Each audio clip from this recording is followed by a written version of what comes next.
Ils s'en servent pendant plusieurs jours avant d'abandonner subitement le véhicule dans le département.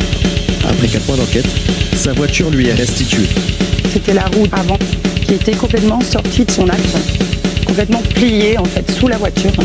À l'intérieur, ils avaient déversé donc plein de produits nettoyants. Et en fait, on s'aperçoit que les plastiques sont abîmés. Il y a encore des taches sur les sièges. Comme elle, ils sont des dizaines à subir le même vol entre septembre et janvier dernier.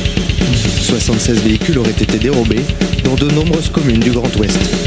Celle-ci au nord de Rennes a même été ciblée à plusieurs reprises.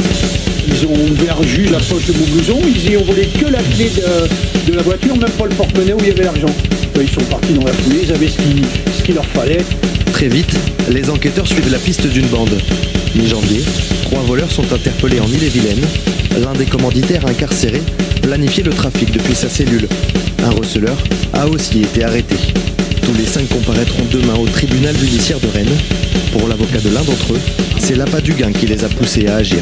C'est quelqu'un de très jeune, qui n'a aucun antécédent judiciaire. C'était la première fois qu'il était confronté non seulement à des enquêteurs, mais aussi à toute une procédure judiciaire. C'est un mobile financier. On parle de vol, de ce qu'on appelle maintenant homejacking, mais en aucun cas d'atteinte aux personnes.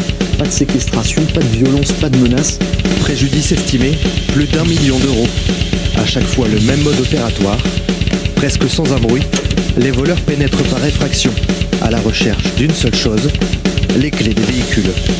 Ils les récupèrent avant de s'enfuir en quelques secondes.